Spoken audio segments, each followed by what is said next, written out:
नमस्कार साथियों।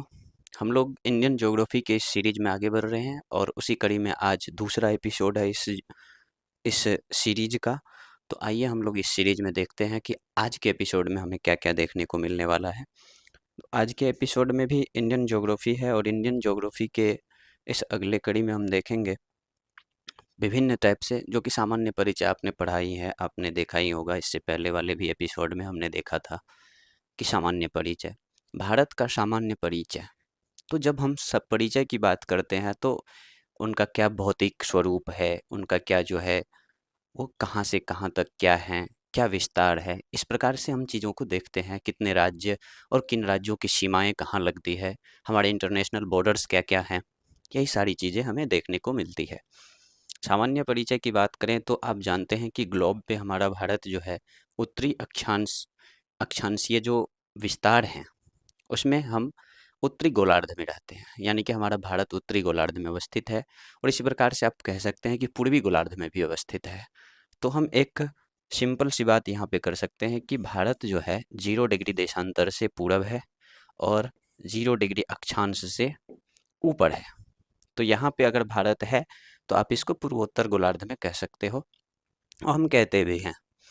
तो भारत जो है यह पूर्वी गोलार्ध में इसीलिए कह रहे हैं क्योंकि 0 डिग्री देशांतर से पूरब है। उत्तरी गोलार्ध इसीलिए कहेंगे क्योंकि यह 0 डिग्री अक्षांश से ऊपर है। और आप सभी जानते हैं, हमने पढ़ा भी है कि 0 डिग्री अक्षांश से ऊपर जो है उसको हम उत्तरी गोलार्ध कहते हैं, 0 डिग्री अक्षांश से नीचे को दक्षिणी गोलार्ध कहते हैं। उत्तरी गोलार्ध में हम अवस्थित हैं, यहाँ से 0 डिग्री अक्षांश जो है वो गुजरती है। तो उत्तरी गोलार्ध में चूंकि हम हैं और उत्तरी गोलार्ध में हम हैं तो हमारा विस्तार, अक्षांशीय विस्तार क्या क्या है ये भी आपने पढ़ चुका है। और आप जानते हैं कि अक्षांशीय विस्तार हमारा क्या है। हमारा अक्षांशीय विस्तार है, यहाँ पर आप देखोगे जो नीचे है, यहाँ 0 डिग्री से ऊपर आप अगर जाते हो, 0 डिग्री अक्षांश से जब ऊपर आप जाते हो तो एक पॉइंट आता है जिसको आप कहते हैं 8 डिग्री 4 मिनट। और यह जो 8 डिग्री 4 मिनट अक्षांश है, 8 डिग्री 4 मिनट की जो अक्षांश है, नॉर्थ अक्षांश यानी उत्तरी अक्षांश, यह हमारे भारत की जो मुख्य भूमि है उसके सबसे निचले बिंदु से होकर गुजरता है। तो हम कहते हैं कि 8 डिग्री 4 मिनट से लेकर के हमारा विस्तार जो है 37 डिग्री 6 मिनट, यानी कि ऊपर में हमारा कहाँ तक है, 37 डिग्री 6 मिनट उत्तरी अक्षांश तक हमारा विस्तार है। 8 डिग्री 4 मिनट अक्षांशीय विस्तार नीचे से है, ऊपर से आप देखिएगा तो 37 डिग्री 6 मिनट तक हमारा अक्षांशीय विस्तार है, यानी कि इस बीच में भारत अवस्थित है। इसी प्रकार से अगर आप देखते हैं तो चलिए नेक्स्ट में इसको बड़े करके हम देखते हैं। यहाँ पर आप देख पाओगे कि यहाँ 8 डिग्री 4 मिनट नीचे, जिसको आप उत्तरी अक्षांश कहते हो, यहाँ 37 डिग्री 6 मिनट उत्तरी अक्षांश। अगर देशांतरीय विस्तार की बात करें तो 68 डिग्री 7 मिनट पूर्वी देशांतर से लेकर के 97 डिग्री 25 मिनट पूर्वी देशांतर तक भारत का देशांतरीय विस्तार है। और इसी क्रम में 82.5 डिग्री देशांतर जो है वह हमारा मध्याह्न समय रेखा भी है। ठीक है, जो कि आप जानते हैं कि उत्तर प्रदेश के एक शहर हैं, एक जिला है मिर्ज़ापुर, उनके बगल में एक नैनी नाम का जगह है, वहाँ से गुजरता है। ठीक है, और ये भी प्रश्न हो चुका है कि ये जो 82.5 डिग्री है, यानी कि हमारा जो मध्याह्न समय रेखा है, यह किस प्रकार से किन किन राज्यों से होकर के गुजरता है। एक महत्वपूर्ण प्रश्न बनता है कि जो यहाँ से कर्क रेखा जो गुजरती है, जो भारत के विभिन्न राज्यों से होकर गुजरती है, और भारत का मध्याह्न समय रेखा जो है यह भी भारत के विभिन्न राज्यों से होकर गुजरती है, ये दोनों एक दूसरे को प्रतिच्छेदित कहाँ पे करती है। तो ये प्रश्न भी हो चुका है, और नहीं हुआ तो आप अगर इसमें नए हो तो आप जान लो कि यह दोनों एक दूसरे को छत्तीसगढ़ में प्रतिच्छेदित करती है। और बहुत ही इंपॉर्टेंट क्वेश्चन है, लोग थक चुके हैं, एग्जामिनर भी थक चुका है ये प्रश्न पूछते पूछते कि भाई किन किन राज्यों से कर्क रेखा गुजरती है। वो अब ये नहीं पूछते हैं, उनका पैटर्न चेंज हुआ है, वो पूछना शुरू किए हैं कि ये दोनों एक दूसरे को प्रतिच्छेदित कहाँ करता है। तो छत्तीसगढ़ में प्रतिच्छेदित करते हैं ये दोनों। कौन कौन? भारत का मध्याह्न समय रेखा और कर्क रेखा, यानी कि 23.5 डिग्री उत्तरी अक्षांश जो कर्क रेखा है वो भारत के किन राज्यों से होकर गुजरती है। तो आपने देखा होगा यहाँ पे गुजरात, राजस्थान, मध्य प्रदेश, इन राज्यों से होकर के वो गुजरती है। ठीक है, नॉर्थ ईस्ट की बात करें तो त्रिपुरा और मिजोरम, इन्हीं दो राज्यों से वो गुजरती है। कौन? कर्क रेखा। इसका शॉर्ट ट्रिक था मित्र पर गमछा झाड़।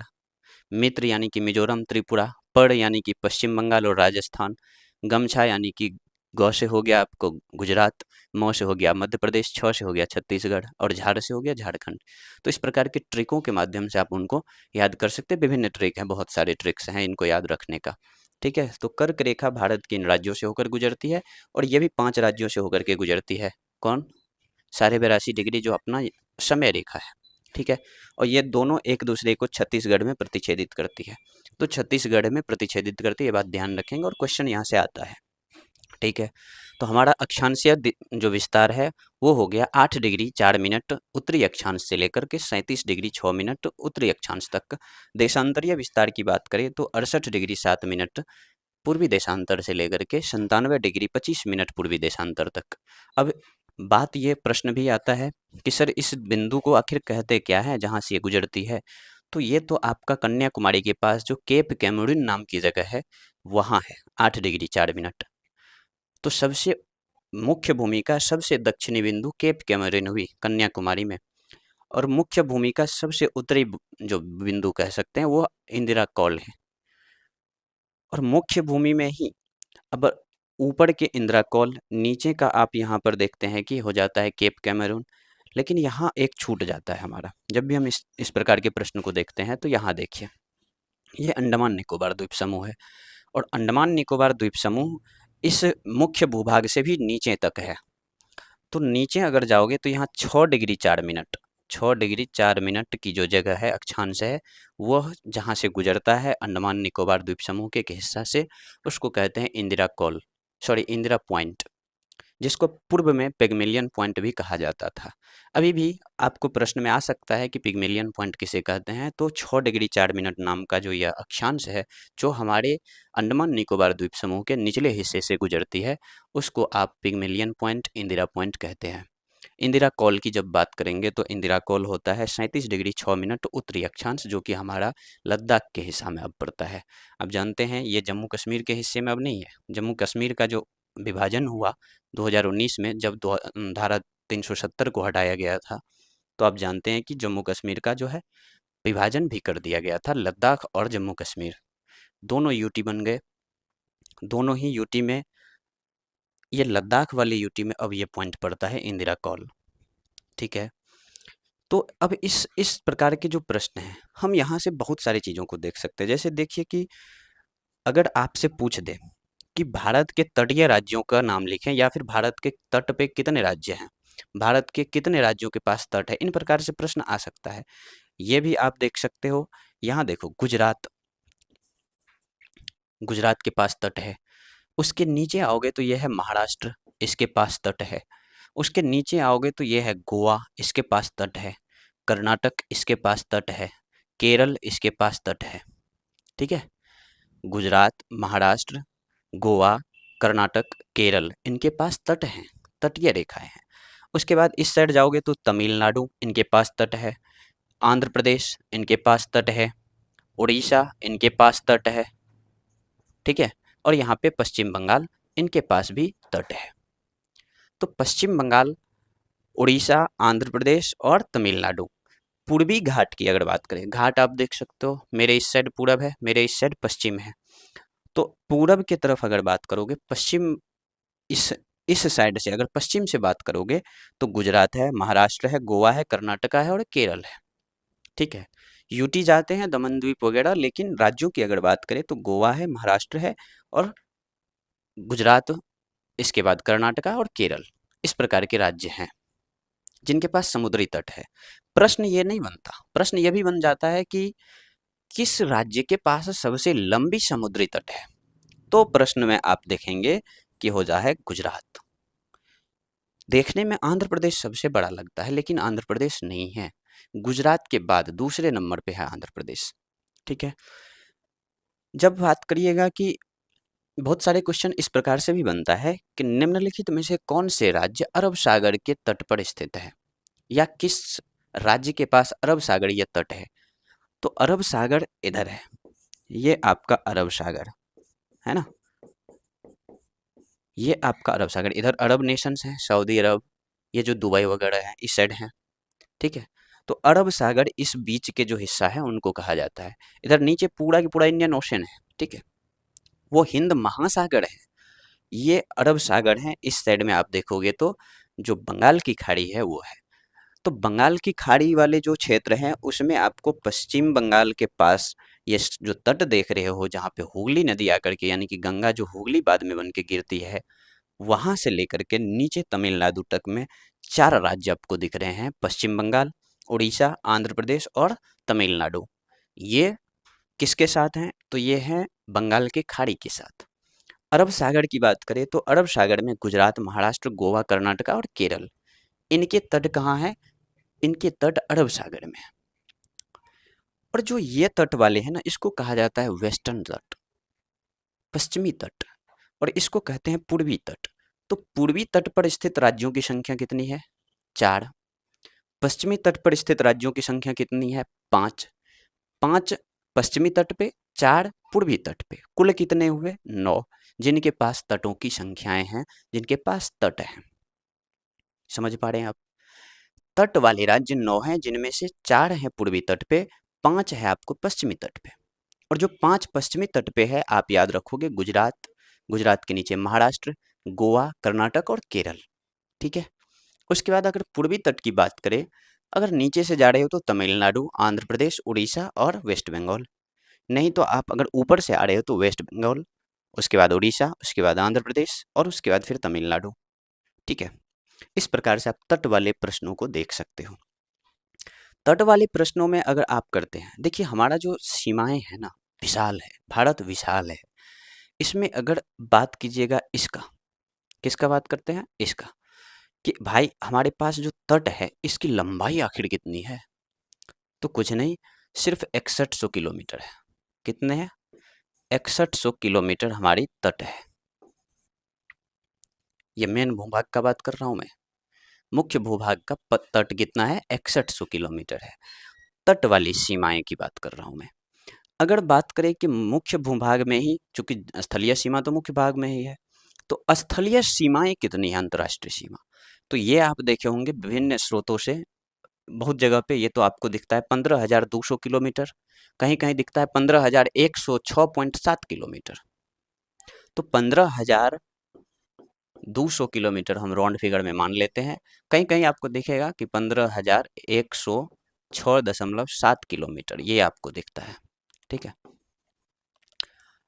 देखिए क्या है बात, यह है अगले स्लाइड में अगर मैप अच्छा हो, नहीं देखते हैं यहाँ पे।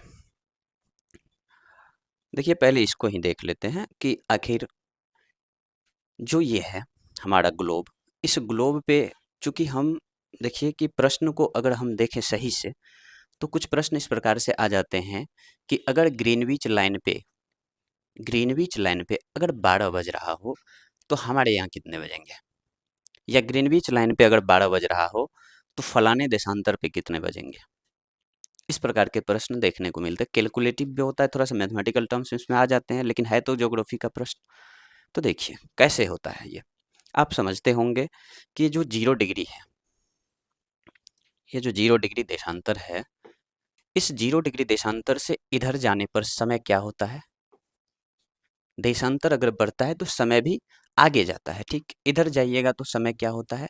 समय आपका घटता है। ठीक है। समय जब बढ़ता है यानी कि देशांतर जब आगे आप जाते हो 1 डिग्री, 2 डिग्री, 3 डिग्री करके, जब हम आते हैं हम अपने यहाँ पे यानी कि भारत के पास 82.5 डिग्री की बात करते हैं, तो 82.5 डिग्री में समय तो बढ़ेगा, आगे होगा समय, यहाँ के समय से आगे होगा। यहाँ अगर 0 डिग्री पे अगर 12 बज रहा है, क्या कर रहा है क्वेश्चन, कि अगर 0 डिग्री देशांतर पर दिन का 12 बज रहा हो तो 100 डिग्री पूर्वी देशांतर पर, अच्छा 100 डिग्री की बात हो रही है प्रश्न में, लेकिन हम भारत की पहले देखते हैं। तो भारत की अगर हम देखना चाहें तो 0 डिग्री देशांतर पे मान लीजिए कि आप 12 बज रहे हैं दिन का, तो हमारे यहाँ कितना होगा? देखिए होता क्या है, आप एक चीज याद रखिएगा कि 1 डिग्री अगर आप आगे जा रहे हो देशांतर के, तो 4 मिनट समय आगे है आपका, 4 मिनट का अंतर होगा 1 डिग्री जाने पर। तो 0 डिग्री से अगर बात करें भारत का, तो भारत का मानक समय रेखा तो 82.5 डिग्री है, हम उसी को मानते हैं। तो अगर 82.5 डिग्री की बात करें, 82.5 डिग्री की अगर हम बात करें, तो 82.5 डिग्री पर समय कितना होगा?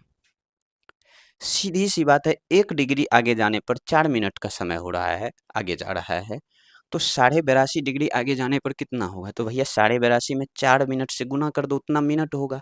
तो 82.5 डिग्री यानी कि 82 इंटू 4 प्लस 1/2 इंटू 4, और ये सारे क्या है? मिनट में है। ठीक है, अब इसको अगर आप सॉल्व करोगे तो ये देखो, इसको अगर सॉल्व करते हैं, इसको अगर सॉल्व करते हैं तो ये हो गया आपको 4 2 जा 8। समझ पा रहे हैं? इसको सिर्फ मल्टीप्लाई करना है 4 से, यहाँ पे सिर्फ 4 से हम मल्टीप्लाई किए। 82.5 डिग्री को अगर 4 मिनट से गुना कर दें तो हमें भारत कितना समय आगे है ये दिख जाएगा, ये मिल जाएगा। तो इसको आप गुना करोगे, ये हो जाएगा, हाँ, 328 प्लस, यहाँ पे आपको ये कट के कैंसिल होके 2 बचा, ये मिनट में आ रहा है आपको, 330 मिनट हो गया। और ये जो 330 मिनट हुआ, तो आप इसको घंटा में अगर बदलोगे, तो घंटा में अगर बदलोगे तो 330 मिनट को घंटा में बदलो भाई। ठीक है, 330 मिनट को, कई बार ये पेन जो है ना ये भी धोखा दे जाता है। 330 मिनट को अगर आप घंटा में बदलोगे तो 1/60 से आप इसमें गुना करोगे। भागा अगर दे रहे हो यहाँ पे तो 6 6 जीरो कट गया, 6 से इसमें 2 6 पंचे 30, यहाँ बचा 3, और 3 बटे यानी कि 1/2 यानी कि कितना हुआ? 5.5 घंटा हो गया ये। तो 5.5 घंटा हम क्या हो गए? आगे हो गए, क्योंकि देशांतर आगे जा रहा है तो हम आगे हो गए 5.5 घंटा। ठीक है, अगर यहाँ 12 बज रहा था तो अब 5.5 घंटा आगे की समय बताओ। जब 0 डिग्री पे 12 बज रहा था तो 5.5 घंटा आगे की बात करोगे आप। समझ रहे हैं बात को?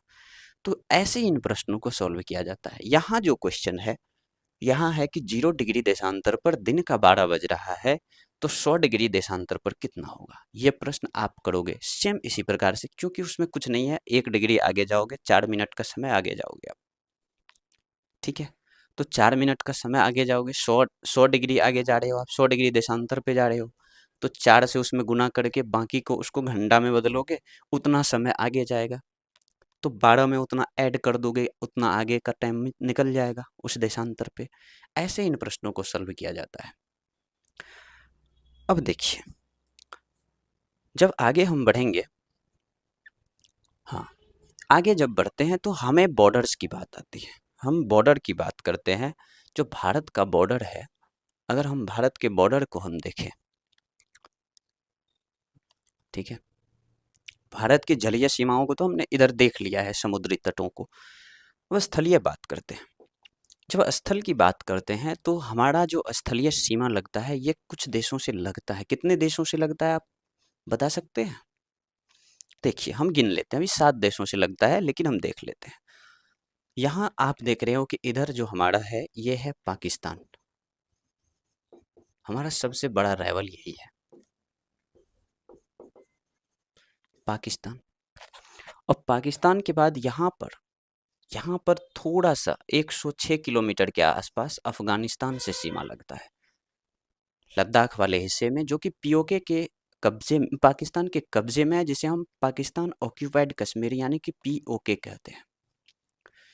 पाकिस्तान ऑक्यूपाइड कश्मीर में जो गिलगित बाल्टिस्तान का हिस्सा है, जो हम लद्दाख का हिस्सा मानते हैं, जो गिलगित बाल्टिस्तान का हिस्सा है, उस गिलगित बाल्टिस्तान के हिस्से से बॉर्डर लगता है किसका? अफगानिस्तान का।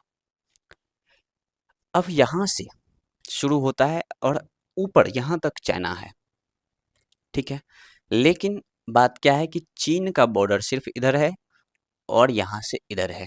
तो चीन का बॉर्डर इस बीच में, याद रखिएगा कि देखने में लगता है कि और सबसे बड़ा बॉर्डर चीन का लगता होगा, नहीं लगता है। चीन का बॉर्डर इतने राज्यों से नहीं लगता। ये नीचे में आपको यहाँ दिखेगा नेपाल। क्या दिखेगा? रुको, पेन चेंज कर लूँ मैं। यहाँ आपको दिखेगा नेपाल। ठीक है, ये है भूटान। ठीक है, तो नेपाल एक हो गया यहाँ पे, जिसके साथ हमारा सीमा लगता है। भूटान हो गया जिसके साथ सीमा लगता है। ये चीन का सीमा यहाँ पे अरुणाचल प्रदेश, यहाँ थोड़ा सा सिक्किम और यहाँ पर आपको लद्दाख, हिमाचल प्रदेश, उत्तराखंड इन राज्यों से लगता है। तो याद रखेंगे, ये कन्फ्यूजन कर देता है, कन्फ्यूजन में डाल देता है बच्चों को, छात्र को खास करके कन्फ्यूजन इसी बात से होता है कि सबसे बड़ी सीमा तो चीन से लगता होगा, नहीं लगता है। आपको जो सबसे छोटा देखने में लग रहा है ना, उन्हीं में से किसी न किसी के पास सबसे बड़ी सीमा है हमारी। देखते हैं किसके पास। अब इधर देखिए, इस साइड में तो म्यांमार है, म्यांमार है, और म्यांमार की सीमाएं लगती है अरुणाचल प्रदेश से, उसके बाद यहाँ पे नागालैंड से, मणिपुर से और मिजोरम से। अरुणाचल प्रदेश, नागालैंड, मणिपुर और मिजोरम इन राज्यों से म्यांमार का सीमा लगता है। उसके बाद आप देख रहे होंगे यहाँ से शुरू होता है बांग्लादेश का सीमा, और बांग्लादेश की सीमा इधर से यहाँ से पूरा घुमा करके एकदम जलेबी जो बनता जा रहा है ना, यहाँ से ये बांग्लादेश का सीमा है यहाँ तक। और सबसे बड़ी जो सीमा है हमारी अंतर्राष्ट्रीय सीमा, वो बांग्लादेश के साथ ही लगती है, और ये बांग्लादेश के साथ लगभग 4,96 बोल सकते हो आप इसको, 4,096 किलोमीटर की सीमाएं लगती है। अगर राउंड फिगर में आप बढ़ोगे तो इसको 97 बोल सकते हो। 4,096 किलोमीटर की सीमा बांग्लादेश के साथ लगती है, यानी कि सबसे बड़ी सीमा लगती है बांग्लादेश के साथ। दूसरे नंबर पे जो आता है, दूसरे नंबर पे वो है चीन। ये देखो आप, दूसरे नंबर पे चीन है या पाकिस्तान है? पाकिस्तान होना चाहिए, ठीक है। इस प्रकार से देखोगे आप अगर प्रश्नों को, तो सबसे बड़ी सीमा इसके साथ लगता है, और सबसे छोटी सीमा अफगानिस्तान के साथ लगता है कि नहीं? इसको आप अगर सही से याद कर लेते हो, सही से अगर याद कर लेते हो, तो सीमा वाली जो प्रश्न आते हैं, उन प्रश्नों में आप देखोगे कि आपको कन्फ्यूजन नहीं होगा, किसी को भी कन्फ्यूजन नहीं होना चाहिए, और बहुत ही आसानी से आप कर पाओगे। प्रश्न ये नहीं है, प्रश्न अब यहाँ से ये आता है, राज्य आपको दे दिए जाते हैं और पूछ दिया जाता है कि इनका सीमा किस देश से लगता है। सीमा तो हमने देख लिया, पाकिस्तान के साथ हमारा सीमा लगता है 3323 किलोमीटर का, 3323 किलोमीटर का। चीन के साथ लगता है 3488 किलोमीटर का सीमा, यही सीमा, ठीक है। इसी प्रकार से ये जो नेपाल है इसके साथ 1751, फिर जो म्यांमार है 1643, और जो यहाँ पे भूटान है 699, 106 किलोमीटर के बॉर्डर लगते हैं अफगानिस्तान से, ठीक है। सबसे जो बड़ी सीमा है चीन, ये किन राज्यों को, इस सीमा पे कौन से राज्य आते हैं? तो आप देखोगे यहाँ पे है लद्दाख, इसके बाद हिमाचल प्रदेश, इसके बाद उत्तराखंड, HP, हिमाचल प्रदेश, लद्दाख, लद्दाख, हिमाचल प्रदेश, उत्तराखंड। यहाँ पे आप देखोगे तो सिक्किम के साथ सीमा लगता है इनका, यहाँ पे देखोगे तो अरुणाचल प्रदेश के साथ लगता है, ठीक है। इन राज्यों के साथ इनका सीमा लगता है। चीन के बाद म्यांमार की आपने बात कर ली, बांग्लादेश की बात करो तो बांग्लादेश में देखो ध्यान से, तो यहाँ पे है मिजोरम, क्या है? मिजोरम, मिजोरम के साथ इनका सीमा लगता है, यहाँ पे चटगांव है बांग्लादेश का, चटगांव।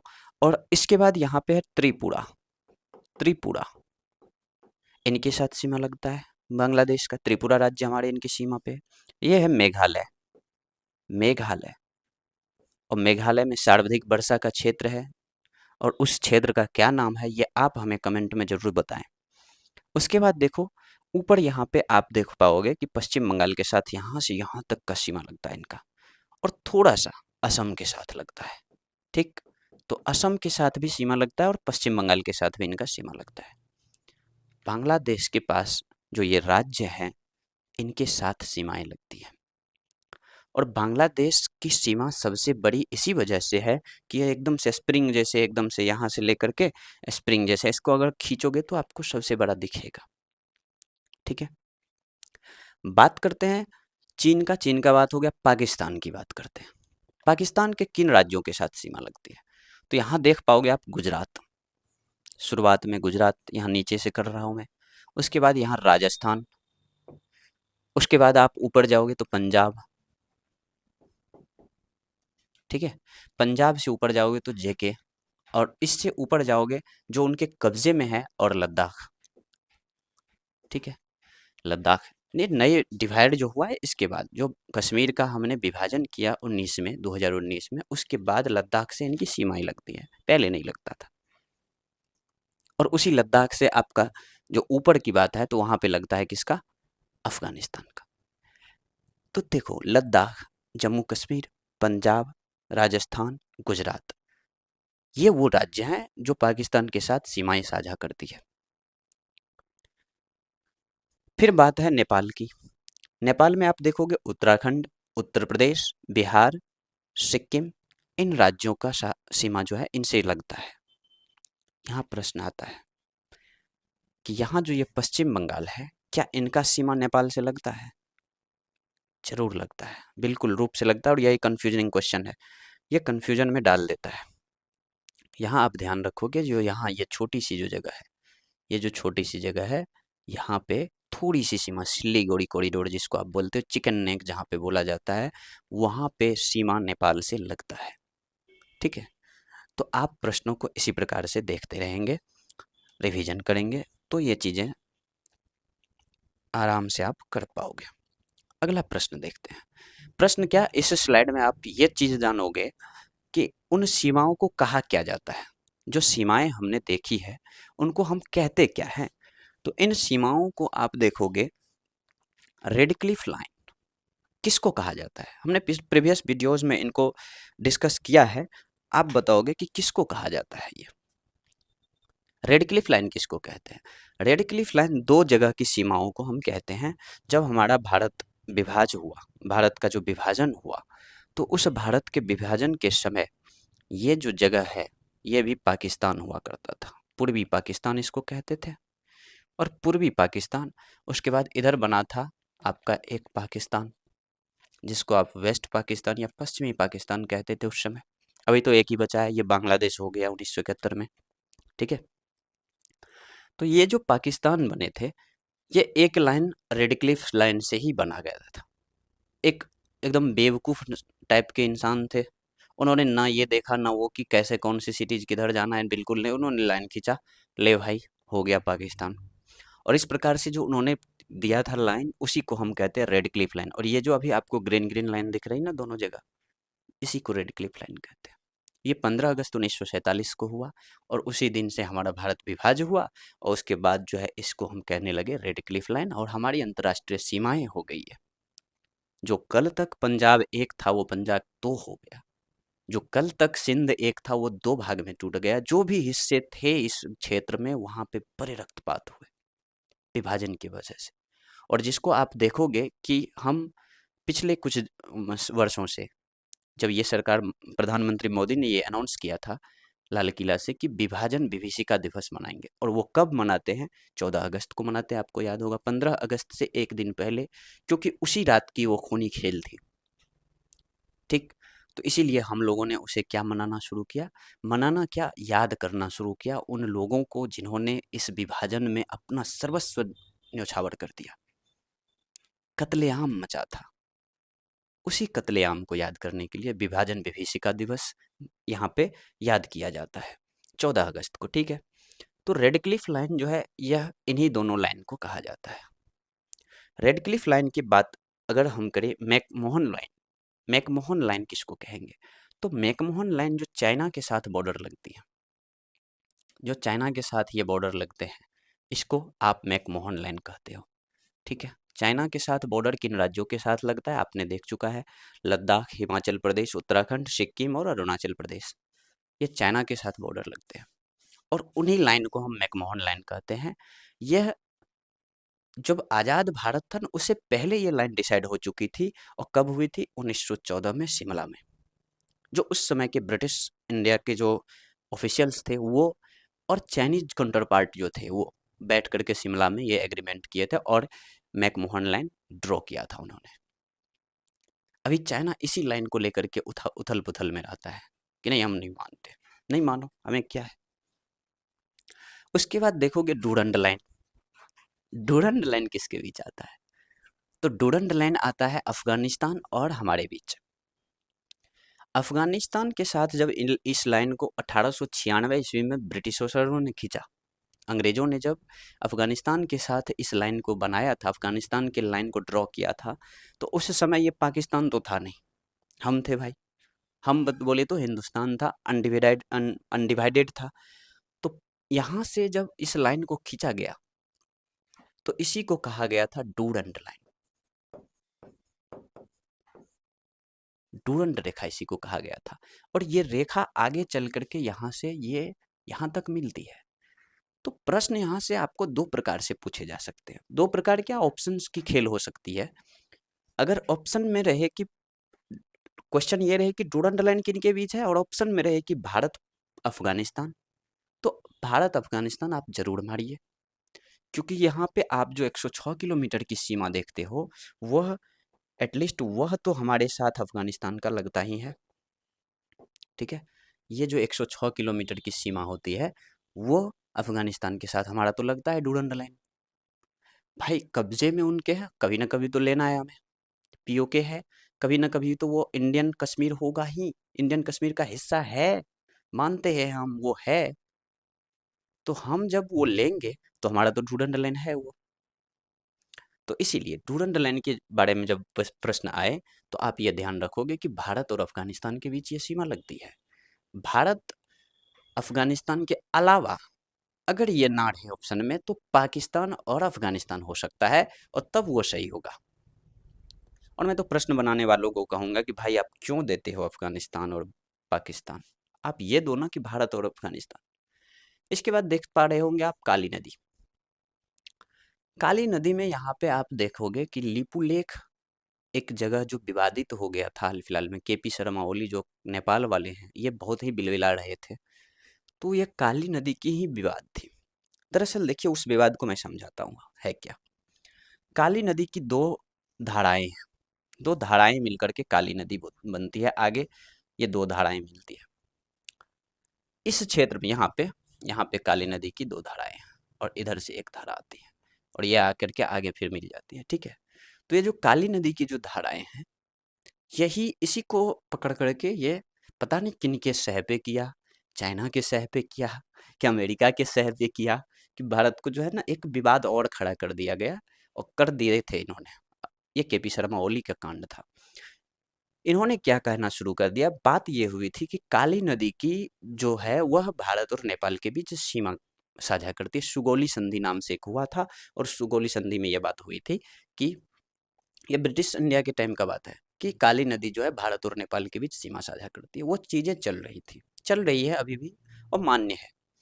तो ये काली नदी की बाद में एक और धाराएं हो गई, ये वाली। नेपाल वाले ओली भैया क्या कहते हैं कि भैया ये नहीं बॉर्डर होकर के ये है, भारतीय सेना यहाँ तक मौजूद है। समझ पा रहे हैं आप बात को। ये जो दो फेड़ हो गया है काली नदी का, उस दो फेड़ ने ही विवाद का मतलब जड़ पैदा कर दिया है। विवाद कुछ नहीं है, विवाद ये पैदा किया जा रहा है नेपाल के द्वारा, नेपाल की कम्युनिस्ट गवर्नमेंट के द्वारा। यहाँ पर आप देखोगे इस काली नदी के, ये जो काली नदी है ये खास करके नेपाल और भारत के बीच सीमा बनाती है उत्तराखंड वाले हिस्से में। ये उत्तर प्रदेश और बिहार वाले हिस्से में नहीं, उत्तराखंड वाले हिस्से में खास करके ये सीमा तैयार करती है। किसके किसके बीच, भारत और नेपाल के बीच। पटकाई हिल्स की बात करें, पटकाई की पहाड़ियां, ये आपको पहाड़ियां पहाड़ियां जैसी दिख रही है ना, तो म्यांमार और भारत के बीच की जो पहाड़ी है, जो पटकाई हिल्स है, वो एक तरह से सीमा बनाती है भारत और म्यांमार के बीच में। वो सीमा पे ही है, इस वजह से हम कह सकते हैं। तो पटकाई हिल्स किसके किसके बीच है, भारत और म्यांमार के बीच। इसी प्रकार से आप देखोगे मन्नार की खाड़ी, आप जानते ही हैं। यहाँ पे जब श्रीलंका फ्री में जो मैप मिलता है हमें पढ़ने के लिए, बाकी के मैप आप खरीद करके पढ़ते होंगे, फ्री में मिलता है अगर कोई तो वो श्रीलंका का मैप है। इसी बीच में यहाँ पे मन्नार की खाड़ी है, और मन्नार की खाड़ी भारत और श्रीलंका के बीच है। यहीं पे पाक जलडमरू है। जो जलडमरू, जलडमरू क्या होता है समझ पा रहे हो आप? जलडमरू होता है ऐसे क्षेत्र, ऐसे क्षेत्र, ठीक है, जिनमें इधर भी जल है भैया और इधर भी जल है। ये जल का जो डमरू होता है ना, उसी को जल डमरू कहते हैं, ऐसे याद रखना आप। उसी को जल संधि भी कहते हैं, क्योंकि दोनों जल तो संधि कर रहा है ना। तो ये जलडमरू, पाक जलडमरू, पाक से याद ये पाकिस्तान नहीं हो जाए, PALK। ये जो पाक जलडमरू है, ये पाक जलडमरू भारत और श्रीलंका के बीच है। भारत और पाकिस्तान समझ मत लेना, और उसके चक्कर में आप वो ऑप्शन जो है गलत मार के आ जाओगे। भारत और श्रीलंका के बीच है, मन्नार की खाड़ी भी इसके बीच है, ठीक है। तो इसी प्रकार से इन क्वेश्चंस को आप अगर देखते हो, याद होती है, चीज़ों को आप देखोगे बहुत ही अच्छे से याद होगा, इनमें कुछ भी नहीं है। आप अगर इस पूरे के पूरे भारत को, विशाल भारत को देख पा रहे हैं, तो आप देखोगे कि ये जो 7 स्थलीय सीमा वाला जो देश था, पाकिस्तान, अफगानिस्तान, चीन, नेपाल, भूटान, बांग्लादेश और म्यांमार, इनके अलावा क्या हमारा समुद्र में किसी से सीमा लगता है? बिल्कुल लगता है। देखिए कहाँ कहाँ लगता है। क्या मैं इसको मिटा दूं? चलो मिटाते हैं थोड़ा सा।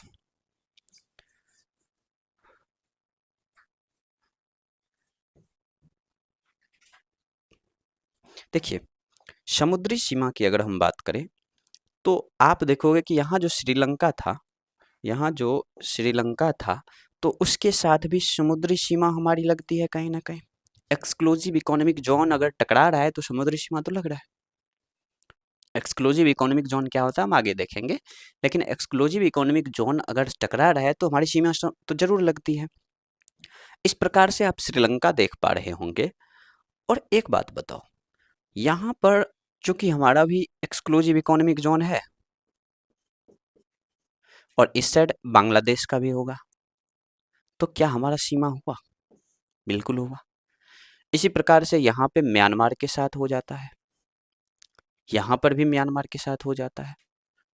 उस साइड म्यांमार है, तो म्यांमार के साथ यहाँ पे थोड़ी सी सीमा तो नहीं, यहाँ पे आप नहीं हो सकते। म्यांमार का यहाँ पे होता है, कोको आइलैंड के पास। यहाँ तो नीचे हमने तो चटगांव को अपना बना लिया, यहाँ नीचे चटगांव है बांग्लादेश का, ठीक है। इसी प्रकार से यहाँ पे आप देखोगे सर्किल लाइन के पास, यहाँ पे जो है पाकिस्तान के साथ हमारी सीमा, जलीय सीमा तो लग जाती है। एक्सक्लूसिव इकोनॉमिक जोन हमने साझा किया हुआ है, मतलब साझा किया का मतलब एक दूसरे से उनका एक्सक्लूसिव इकोनॉमिक जोन टकरा रही है, तो वो आ जाता है। 1 2 3 4। एक देखो यहाँ पे इंडोनेशिया के पास हमारा जो ये है, इसका हमारा जो अंडमान निकोबार का जो निचले हिस्से हैं, जहाँ पे आपको इंदिरा पॉइंट मिला था, पिग्मेलियन पॉइंट मिला था, वो इंडोनेशिया के सुमात्रा आइलैंड से जो उसकी जो इकोनॉमिक जोन है, एक्सक्लूसिव इकोनॉमिक जोन, उनसे हमारा सीमा साझा हो जाता है। तो हमारे जलीय सीमा साझा जो है वो भी लगभग 7 देशों से हो जाता है, ठीक है। और यहाँ पे आप देखोगे कि एक मालदीव तो है ही। मालदीव और लक्षद्वीप के बीच कौन सी रेखा है या कौन सा अक्षांश है, ये आप हमको बताएंगे। देखिए, प्रश्न ये है आपसे कुछ प्रश्न, जैसे कि कर्क रेखा किन राज्यों से होकर गुजरती है? आप जानते हैं कर्क रेखा किन राज्यों से होकर, अभी मैंने बताया था। किस किस राज्य से? मित्रपड़ गमछा झाड़, मिजोरम, त्रिपुरा, पश्चिम बंगाल, राजस्थान, गुजरात, मध्य प्रदेश, छत्तीसगढ़ और झाड़ बोले तो झारखंड। तो मित्रपड़ गमछा झाड़ किस राज्य की सीमा सर्वाधिक राज्यों से लगती है? ये प्रश्न थोड़ा सा आप सोच के बताएंगे। किस राज्य की, भारत के कौन से ऐसे राज्य हैं जिसकी सीमा सबसे अधिक राज्यों से मिलती है? तो भारत का ऐसा एकमात्र राज्य आप कह सकते हो, ये जो यूपी है ना, यूपी, इनकी सीमा सर्वाधिक राज्यों से मिलती है, सबसे अधिक, ठीक है।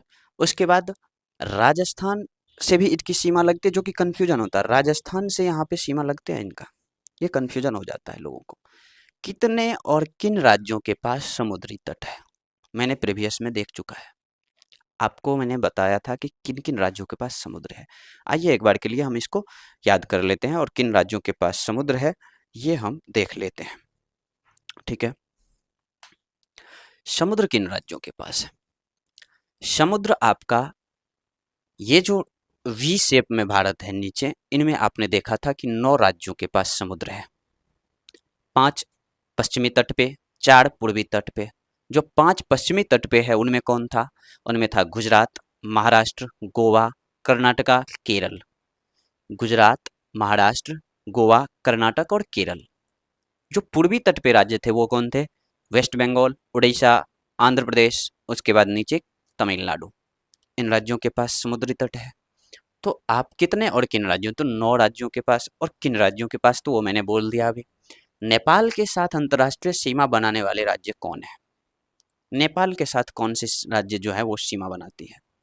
तो नेपाल के साथ कौन राज्य सीमा बनाते हैं ये मैंने आपको अभी बताया था। मैप में आप देखो ध्यान से, उस चीज को पूरी तरीके से मैप को एब्जॉर्ब करो और देखो। उत्तराखंड, उत्तर प्रदेश, बिहार और पश्चिम बंगाल। पश्चिम बंगाल की सीमा कहाँ? सिलीगुड़ी कॉरिडोर के पास, और सिक्किम। तो ये राज्य हुए जो कि नेपाल से सीमा साझा करती है। बांग्लादेश के साथ कौन से राज्य की सीमा साझा करती है? बांग्लादेश के साथ कौन से राज्य थे? बांग्लादेश का जो चटगांव है मिजोरम के पास, वहां से शुरू करो, मिजोरम। उसके ऊपर जाओ त्रिपुरा, ऊपर जाओ तो आप जो है असम और मेघालय। इस साइड आओगे तो पश्चिम बंगाल। बस यही वो राज्य है। इस प्रकार से आप बांग्लादेश के और जो भी देश हैं उनके साथ जो हमारे राज्य सीमा साझा करते हैं उनको याद रख सकते हो। अगला है कि पाकिस्तान से लगे राज्यों में सबसे अधिक सीमा किसका है? पाकिस्तान से लगे राज्यों में सबसे अधिक सीमा, देखो बात यह है कि जो पहले जो पाकिस्तान था ना, पहले जो कश्मीर था हमारा, ये जो कश्मीर था हमारा पहले, तो इस कश्मीर का जो क्षेत्र था ये जम्मू कश्मीर का पूरा था। तो जम्मू कश्मीर सबसे अधिक सीमा साझा करता था पाकिस्तान के साथ, और वो राज्य था। अभी वो यूटी हो गया है। और राज्य की अगर बात होगी, इस प्रकार के क्वेश्चंस में राज्य की बात होगी, तो राज्य यहाँ पे आपको राजस्थान हो जाएगा, जिनका सीमा जो है, जो मतलब पाकिस्तान से सर्वाधिक सीमा साझा करती है राज्यों में। पहले कश्मीर हुआ करता था, क्योंकि कश्मीर अभी यूटी है तो वो नहीं होंगे। ठीक है। उसके बाद सिक्किम और अरुणाचल प्रदेश की सीमाएं किन राज्यों से लगती है? सिक्किम और अरुणाचल प्रदेश की सीमाएं किन राज्यों से लगती है? बताइए। सिक्किम की जो सीमा है, आप ध्यान से देखो, मैप को एब्जॉर्ब करो। अगर मैप आप चाहोगे तो मैं मैप दे दूंगा यहाँ पे, लेकिन आप मैप को एब्जॉर्ब करो। सिक्किम की सीमा किन राज्यों से, किन देशों से लगती है? तो सिक्किम की सीमा लगती है ऊपर चीन, एक साइड भूटान और एक साइड नेपाल। 3 देश हुए। इसी तरह अरुणाचल प्रदेश की सीमा लगती है ऊपर चीन, एक साइड भूटान और एक साइड म्यांमार। इस प्रकार के एक और यूटी है, एक और राज्य जिनकी 3 देश से सीमा लगता है, वो है लद्दाख। इस क्वेश्चन को देखो ध्यान से आप, ये लद्दाख है ना? लद्दाख की सीमा अफगानिस्तान से लगा यहाँ पे, इधर से चीन के साथ लगा, और थोड़ी सी पाकिस्तान के साथ भी लगा देते हैं इंटरनेशनल बॉर्डर। तो लद्दाख का भी सीमा 3 देशों से लगता है। सिक्किम का भी सीमा 3 देशों से लगता है, चीन, भूटान और नेपाल। अरुणाचल प्रदेश का भी सीमा 3 देशों से लगता है, म्यांमार, चीन और भूटान। आप देखोगे तो एक क्वेश्चन और बहुत बनता है कि त्रिपुरा, ये देख रहे हैं त्रिपुरा, तीनों देश, तीनों तरफ से ये बांग्लादेश से घिरा हुआ है। एक तरफ सिर्फ इसका असम और मिजोरम है, और बाकी तीनों तरफ से ये घिरा हुआ है किससे? बांग्लादेश से। और इसीलिए आप ध्यान रखना कि त्रिपुरा का भी जो लैंग्वेज है ना, बांग्ला है। वहाँ और भी लैंग्वेज है, लेकिन बांग्ला वहाँ की मुख्य भाषाओं में शामिल है, मुख्य रूप से शामिल है। ठीक है, चलते हैं नेक्स्ट स्लाइड पे।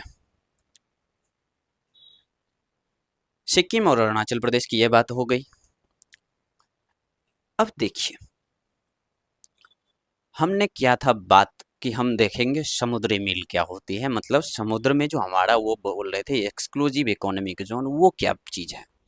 तो आप इन चीजों को देख पा रहे होंगे कि होता क्या है कि एक, देखो पहले क्या था कि अगर ये चीजें नहीं थी ना, कौन चीजें भाई, मैं इसकी बात कर रहा हूँ, UNCLOS, united nation convention, convention on the law of the sea. समुद्र के लिए जो संविधान, इसको जानते हैं, ये समुद्रों का संविधान, समुद्रों के नियमों का संविधान कहा जाता है इसको। ये बहुत जरूरी था। इसके होने के बाद चीन अभी क्या कर रहा है, साउथ चाइना सी में जाके नया द्वीप बना देता है और बोलता है कि ये तो अब मेरा है, यहाँ से एक्सक्लूसिव इकोनॉमिक जोन शुरू होता है, जो कि इलीगल है।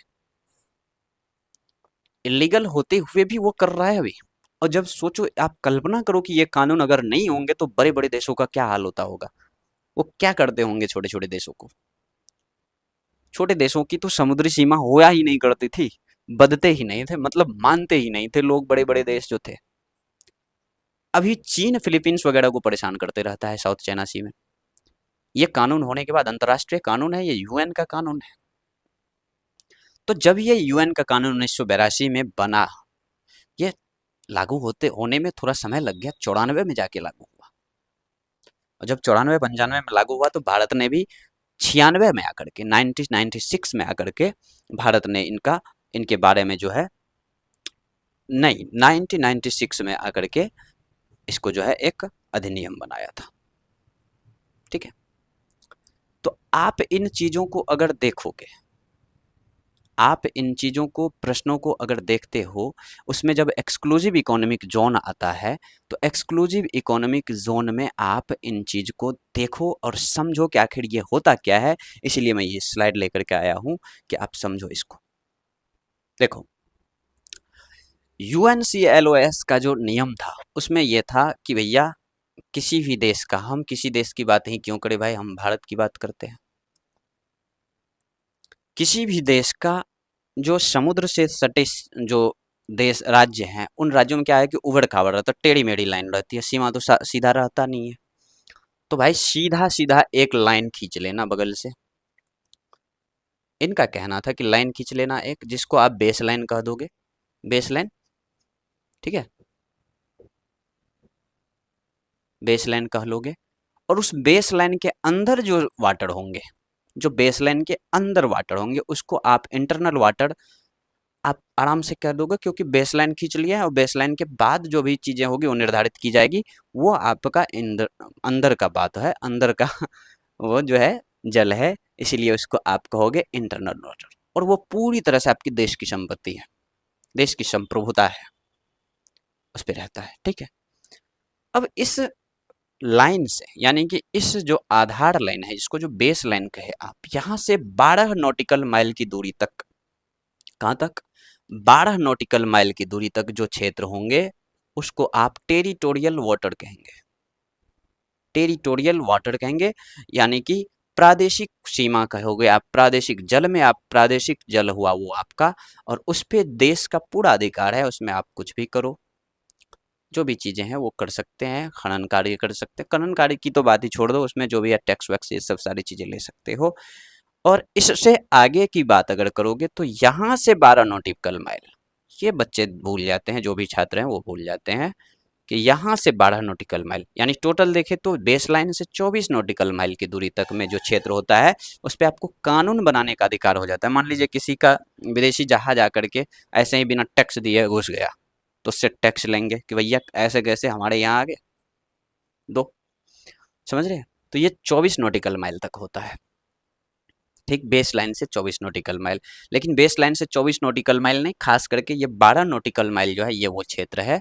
कौन सा क्षेत्र भैया? तो संलग्न क्षेत्र आप इसको बोलते हैं। कंटिजियस नोट जो क्षेत्र होता है, कंटिजियस वाटर जो होते हैं या जोन जो होता है, वह 24 नॉटिकल माइल तक बेस लाइन से होता है। लेकिन आप उस बेस लाइन के बाद जो 12 नॉटिकल माइल था, जिसको आप कह क्या रहे थे टेरिटोरियल वाटर, उस टेरिटोरियल वाटर के बाद 12 नॉटिकल माइल तक। ठीक है, प्रश्न घुमा के पूछ सकता है कि टेरिटोरियल वाटर के बाद कितने दूरी तक जो है आपका ये होता है, यानी कि संलग्न क्षेत्र होता है। इसके बाद होता है विशेष आर्थिक क्षेत्र। विशेष आर्थिक क्षेत्र, हम इसी की बात कर रहे थे तभी। एक्सक्लूसिव इकोनॉमिक जोन जो होता है वह 200 नॉटिकल माइल होता है। बहुत ही प्रसिद्ध सा क्वेश्चन है। इनमें संसाधनों पर जो है छोटी छोटी सी चीजें जो होती है, कुछ भी संसाधन जो समुद्री संसाधन है उन पे आपका अधिकार होता है। और इसके बाद अगर बात करें तो ये बड़ी सी चीज है जो कि मैं जनरली क्वेश्चंस नहीं पूछते हैं, लेकिन होता है कि 350 नॉटिकल माइल तक जो है यह आपका महाद्वीपीय तट जो होती है ना, वो चीजें होता है जिसमें कि समुद्र तल के खनिज तेल पर या गैस पर जो है आप कुछ उसमें आपकी अधिकार हो सकती है। अन्य देशों का भी होता है, आपका भी हो सकता है। तो ये 200 नॉटिकल माइल तक आपका एक्सक्लूसिव इकोनॉमिक जोन होता है। ये हुआ आपका 12, ये हुआ आपका 12। ठीक है, अब देखिए, कहोगे कि सर जी इस बेस लाइन से हम कैसे मान लें कि ये इधर जाएगा? बेस लाइन कैसे खींचा जाता है ये बात समझो। ये आपको मैंने पहले भी कहा, लेकिन बेस लाइन खींचने के लिए भी कुछ रूल्स तो है। किसी का देखोगे कि आप पूरे के पूरे गोल ही है, उसका बेस लाइन कैसे होगा? तो नॉर्मली उसका उसका नॉर्मल बेस लाइन है कि भैया सीधी सी एकदम कर दो। अपने में जब देखोगे, यहाँ पे अपने में अगर बात करो तो यहाँ क्या है ना कि भारत की इस प्रकार की जो है जो साइज है, भारत का जो शेप है, जो शेप है ये ऐसे है, ऐसे है ना, ऊपर जाते जाते ऐसे हो जा रहा है। तो ये जो होता है ऐसे, आप इसमें देखोगे कि यहाँ है, यहाँ से अगर यहाँ को मिला दें तो हमें तो कुछ बचा ही नहीं, यानी तो बहुत ज्यादा बच जाएगा। तो ऐसा नहीं होता है, उसी को आप बहुत ही ध्यान से देखोगे तो इनमें क्या किया जाता है कि छोटे छोटे जो जहाँ पे आप लो वाटर लाइन कहते हैं, जो ज्वार जो अंदर जाती है उस लाइन को मिलाया जाता है। ज्वार जहाँ पे सबसे अंदर चली जाती है समुद्र की ज्वार, तो उस लाइन को मिला करके और उसे बेस लाइन बनाया जाता है, और उस बेस लाइन से समुद्री दूरियों की माप की जाती है। समझ पा रहे हैं आप इस बात को? उम्मीद है कि आप समझते ही होंगे। और फिर देखते हैं कि भाई इन तटों को हमारे देश में जो क्वेश्चंस आता है ना, उन तटों से बहुत सारे क्वेश्चंस आ सकते हैं कि भैया ठीक है, आपने बताया कि एक्सक्लूसिव इकोनॉमिक जोन ये वो नौ तेरह। अब आप ये बताओ, क्वेश्चन आपको रहेगा कि जो तमिलनाडु का तट है उसे क्या कहते हैं? ऑप्शन में रहेगा केनरा तट, कोरोमंडल तट, मालाबार तट, उत्तरी सरकार तट। क्या कहोगे? जानोगे तभी तो। तो जानते तो आप होंगे, और अगर नहीं जानते जानते हैं तो आप रिवीजन कीजिए, और नहीं जानते हैं तो आप जान लीजिए।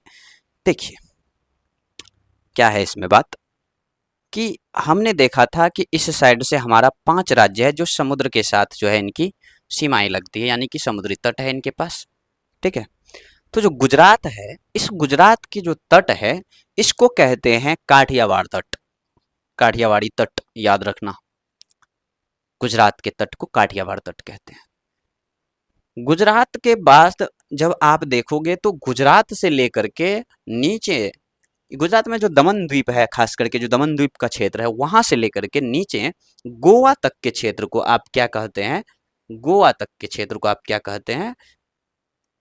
उसको आप कहते हैं कोंकण तट। क्या कहते हैं? कोंकण तट। ध्यान रखोगे, काठियावाड़ तट गुजरात, कोंकण तट गुजरात से लेकर के गोवा, फिर गोवा से लेकर के कर्नाटक। इस तट को आप क्या कहोगे? गोवा से लेकर के कर्नाटक तट, इसको क्या कहोगे भैया? तो इसको हम कहते हैं केनरा तट।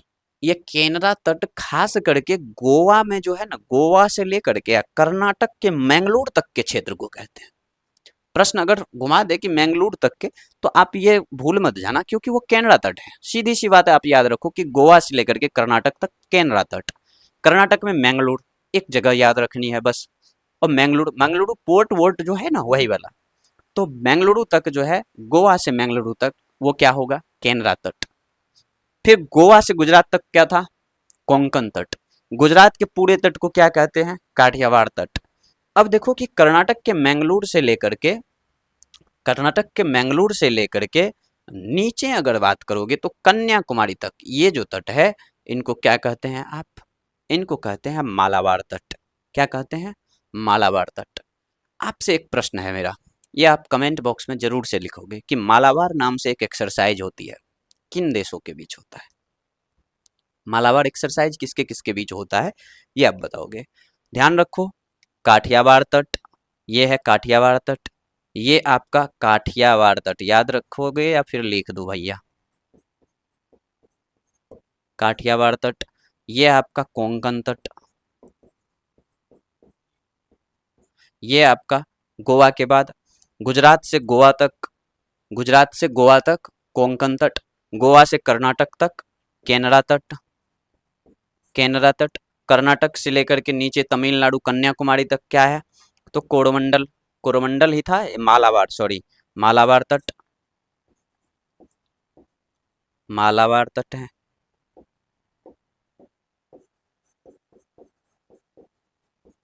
मालाबार तट। अब इसी तरह से इस साइड अगर देखोगे तो इसी कन्याकुमारी से लेकर के ऊपर कृष्णा नदी डेल्टा तक आंध्र प्रदेश में, सीधी सी बात है, पूरे के पूरे तमिलनाडु के तट को क्या कहते हैं आप? पूरे के पूरे तमिलनाडु के तट को आप कहते हैं जो कोरोमंडल तट। पूरे के पूरे तमिलनाडु तट को, यानी कि यहाँ से कन्याकुमारी से लेकर के कृष्णा नदी डेल्टा तक, कृष्णा नदी डेल्टा तक जो है इसको आप, कृष्णा नदी शुरुआत कहाँ से होती है? वेस्टर्न घाट से शुरू होती है। वेस्टर्न घाट में एक पहाड़ी है जहां से वो शुरू होती है, पहाड़ी कौन सा है ये आप बताएंगे। वहां से शुरू होकर के जब वे ऑफ बंगाल में गिरती है तो उसको हम कहते हैं कोरोमंडल तट। जो जहां गिरती है वहां से लेकर के तमिलनाडु के जो कन्याकुमारी इस बीच के तट को कोरोमंडल तट कहते हैं। और कोरोमंडल तट से जो ऊपर यानी कि कृष्णा नदी से लेकर के गोदावरी गोदावरी नदी डेल्टा तक, उस तक के जो क्षेत्र हैं उसको गोदावरी, देखो कृष्णा से गोदावरी याद रखना, और गोदावरी वाले जो तट हैं उसको क्या कह देंगे? तो गोलकुंडा तट। क्या कहेंगे? गोलकुंडा तट। और गोलकुंडा तट के ऊपर पूरे के पूरे जो भी तट है उसको सरकार यानी कि उत्तरी सरकार तट कहेंगे।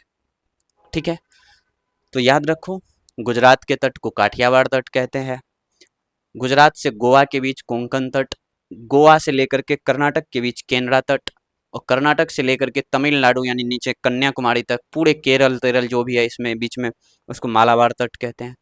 कन्याकुमारी से लेकर के ऊपर कृष्णा नदी डेल्टा तक कोरोमंडल तट, कृष्णा नदी डेल्टा यानी कोरोमंडल तट से ऊपर के तट को कृष्णा नदी डेल्टा डेल्टा से लेकर के गोदावरी नदी के बीच के क्षेत्र को आप क्या कहते हैं? गोलकुंडा तट। उससे ऊपर के क्षेत्र को आप उत्तरी सरकार तट कहते हैं। उड़ीसा का जो क्षेत्र है ना, इसको उड़ीसा में उत्कल तट कहते हैं, या फिर बाहर में भी उत्कल तट, उड़ीसा के क्षेत्र को स्पेशली। वैसे तो तटों की बात अगर कीजिएगा तो तट बोले तो बीच, समझ रहे? क्वेश्चन यहाँ से भी आता है कि ये बीच कहाँ पे स्थित है, हम देखेंगे उस बात को। ठीक है, तो अब ये बताओ कि गोलकुंडा तट, ये सारे जो प्रश्न हैं इन चीजों को आप ध्यान से देखोगे तो बहुत सारा इंटरेस्टिंग लगेगा। ज्योग्राफी बहुत इंटरेस्टिंग होता है, और इंटरेस्टिंग बनाओ इसको। प्रश्न इसमें से खोजो कि भैया मालाबार तट में कौन सा जो है बंदरगाह स्थित है, गोलकुंडा तट में कौन सा बंदरगाह स्थित है, ऐसे प्रश्न खोजो। या फिर काठियावाड़ तट में कौन सा जो है वो बंदरगाह स्थित है। प्रश्न तो यहां से भी ऐसे भी खींचा जाएगा। गोलकुंडा तट में कौन सा है? अभी आपको मैंने बताया कृष्णा नदी इधर वेस्टर्न घाट से निकलती है, लेकिन गिरती कहाँ है? वे ऑफ बंगाल में। प्रश्न बहुत सारे आते हैं कि भैया इस साइड गिरने वाले जो नदी हैं, इस साइड जो गिरने वाली नदी है वो कौन से हैं? इस साइड बोले तो कौन सा? अरब सागर में गिरने वाली नदी, मोस्टली नदी तो अपना बे ऑफ बंगाल में गिरती है, लेकिन इधर गिरने वाली नदी कौन सी है? ये प्रश्न आते हैं, तो आप बताओ तो कौन सी है? आप देखोगे कि इधर जो गिरने वाली नदी है, ये जो मैंने लाइन दिया है, लाइन को हटाओ भाई, एक बार देख ही लेते हैं। इधर जो गिरती है उसमें एक नदी जो सबसे प्रमुख नदी है वो है नर्मदा। यहाँ अमरकंटक की पहाड़ी के आसपास निकलती है वो, और नर्मदा जो है इधर ब्रंश घाटी से होते हुए निकलती है। और जो अमरकंटक से निकली थी, अमरकंटक के पास से एक और नदी निकलती है जो कि नॉर्थ की तरफ निकल के, नॉर्थ और ईस्ट की तरफ निकल के चल जाती है, सोन नदी। पटना में जाकर के वो, पटना से पहले थोड़ा सा वो सोन नदी जो है गंगा में मिलती है, लेकिन वहीं से अमरकंटक से नीचे निकलती है नर्मदा, और ये जाकर के अरब सागर में गिरती है गुजरात के पास। इसी तरह से माही है, ताप्ती है और साबरमती है, ये सारी नदी जो है वो अरब सागर में गिरने वाली नदियां हैं। ऐसे प्रश्न याद, इसके लिए एक ट्रिक याद रखना, अरब सागर में गिरने वाली जो नदियां हैं उसके लिए ट्रिक क्या है कि समानता, क्या? समानता। स से साबरमती, मा से माही, नौ से नर्मदा, ता से ताप्ती। ये नदियां क्या है? ये गिरती है आपका ये वेस्टर्न जो साइड है, वेस्टर्न घाट से होकर के गिरती है और अरब सागर में गिरती है। इधर गिरने वाली नदियां तो आपको सारे के सारे बाकी जो बचे सब के सब इसमें गिरेंगे। हुगली जो कि गंगा है, गंगा इसमें, ब्रह्मपुत्र इसी में, इसके बाद ये गोदावरी, कृष्णा, कावेरी, ये सारी नदी, महानदी, ये सब की सब इधर जा करके गिरती है। इस प्रकार से प्रश्न को आप याद रखते चलोगे और बहुत ही इंटरेस्टिंग तरीके से जोड़ जोड़ के देखोगे। हाँ, कुछ चीजें हैं यहाँ पे, देखो कुछ प्रसिद्ध समुद्र तट, तट नहीं खास करके बीच अगर बोले तो तमिलनाडु में आप देखोगे मरीना बीच फेमस है। चेन्नई जाओगे घूमना, पुलिकट बीच, पुलिकट झील के पास, पुलिकट झील याद होगा आपको, पुलिकट झील है। महाबलीपुरम याद है आपको, महाबलीपुरम में कौन मिले थे, किससे मिले थे, कैसे मिले थे? शी जिनपिंग जब भारत आए थे पिछले बार जब आए थे याद करो, तो महाबलीपुरम में ही मिले थे। एक बड़ा सा शिला था पीछे, वहां पे मिले थे प्राइम मिनिस्टर मोदी से। महाबलीपुरम वहीं पे है। उसके बाद बात करोगे आप पश्चिम बंगाल का, तो दीघा बीच बहुत फेमस है, दीघा बीच पश्चिम बंगाल का। उसके बाद गंगा सागर बीच। उड़ीसा की बात करोगे तो पुरी बीच है, चांदीपुर है, गोपालपुर है। ठीक है, गोपालपुर, पूरी र छोड़ दिया क्या यहाँ पे, गोपालपुर बीच है। महाराष्ट्र की बात करोगे तो जुहू चौपाटी जो बीच है, ठीक है, ये सब बीच। केरल की बात करोगे तो वर्कला बीच है।